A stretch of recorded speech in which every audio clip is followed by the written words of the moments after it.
You all want to go back home after 2 weeks or 3 weeks or whatever it is you do offshore. You want to go back in the same condition as you came out.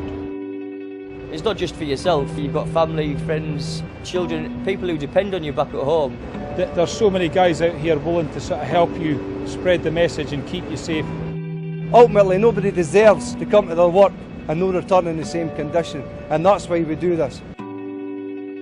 As BP evolves its understanding of safety, we're looking less at relying on processes and procedures alone, and are instead learning more about why situations happen. It's clear that safety is about systems and people, but people, just like systems, are affected by a whole range of factors that influence us all day, every day. Research is helping us understand just how much these natural factors affect us. The first place scientists looked was at the largest natural factor influencing everyone's life, our brains. We're learning more and more about the brain, how it's made up, how complex it is, and this has informed a whole range of physical responses. It's also informed some behavioral responses. One of the major findings is that there are 4 key states that the brain operates in. Beta is where you are when your brain is most active. It's where you do most of your processing and problem solving. Alpha is the state your body goes into when you are comfortable in your surroundings. It's where your body is doing one thing and your mind is elsewhere. Theta is the dozing off stage where you feel tired. Eyelids are heavy and hearing zones in and out. Delta is the state of deep sleep. Doctors say you need 4 hours of this every night to function properly. Our body automatically goes through these 4 states every day as a way of us surviving. It's an example of how we are always restricted by our body's natural processes. The need to understand our brain and how it affects us in our working lives has led to a range of interesting research and findings. In the 1950s, George Miller was experimenting with short-term memory, and specifically how much information anyone could retain in their conscious mind at any one time. He tested people's ability to remember a number of items. He even used the children's game Kim's Game, where objects are placed on a tray. The contestant is asked to remember them before they're covered up. One item is secretly removed or added, and the contestant is asked to say which item is new. What he found consistently was that people could remember 7 items, plus or minus 2. And this would remain the same, meaning that if another item is introduced to our conscious memory, something would have to drop out to make room.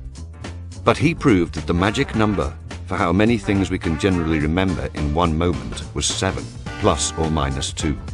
Some people could remember 5, some could remember 9. And with different environments, the same person might remember 8 one time and 6 the next. In practice, this means that when you spot a potential hazard and you make a mental note to remember that hazard, you're relying on your mind being free enough to accept it. And while you're carrying out that task, all the day-to-day things that you're aware of that keep you safe while you're doing that task also occupy your mind.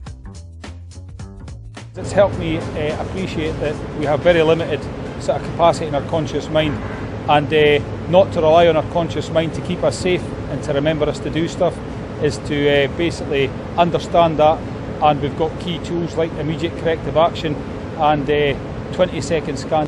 You go into the job, then you have a look round about and see that there's nothing there that could actually do you any damage. It's automatic now. You go to your work site, you're automatically doing your 20-second scan. Well, we come down here to have a look, to assess the job, have a 20-second scan, check the work site, and we found out that there was 4 or 5 argon bottles which we have to shift. There's something called a trap end, okay? And it's basically where the board overhangs the last transom and the board can tip, okay? I might have noticed that in previous things and thought, all right, I know it's there, don't walk over the edge. And then someone will pass me something and I'll talk about where I'm going on holiday and I'll take it and I'll step and it'll go. So I run the risk of actually going down.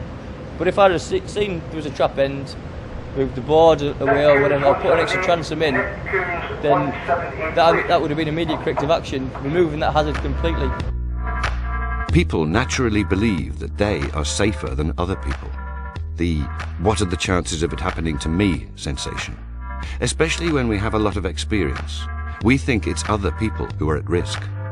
This is particularly prevalent when someone is in control.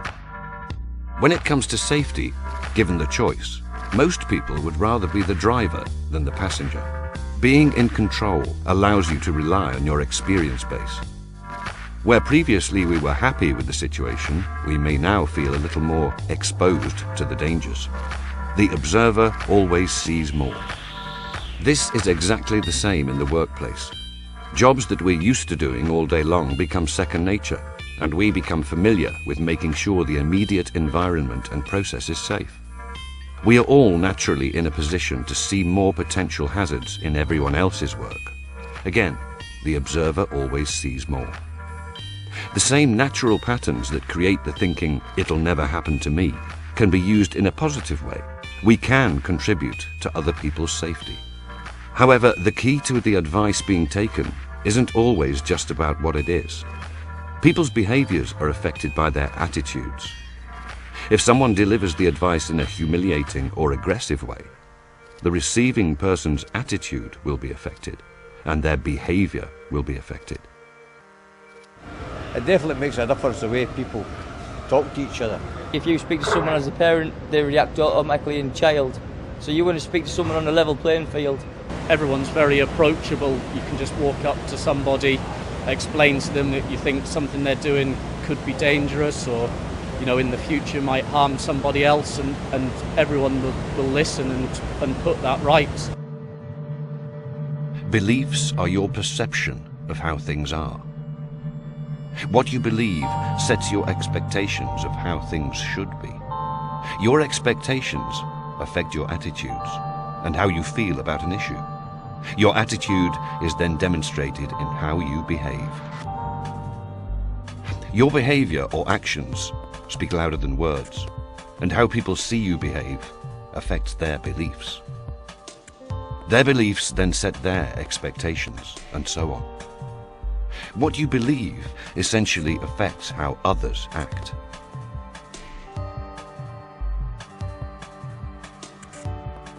If you've got the culture set up and the core nucleus, really getting mine safety and practicing the techniques, some of the buzzwords I'm sure you've talked about, things like 20-second scan, immediate corrective action. As the more we talk about that, the more that's used. When new people come in, they go, "Oh, I've got to do that then, haven't I?"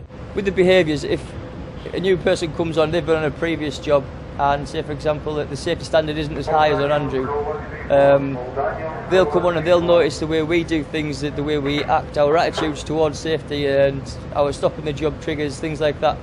Hopefully that'll rub off on them, and then in years to come when the badge goes and things, they'll adopt that, and then new people will come on and they'll see the way it's happening, and it's like a monkey see, monkey do sort of situation that goes on.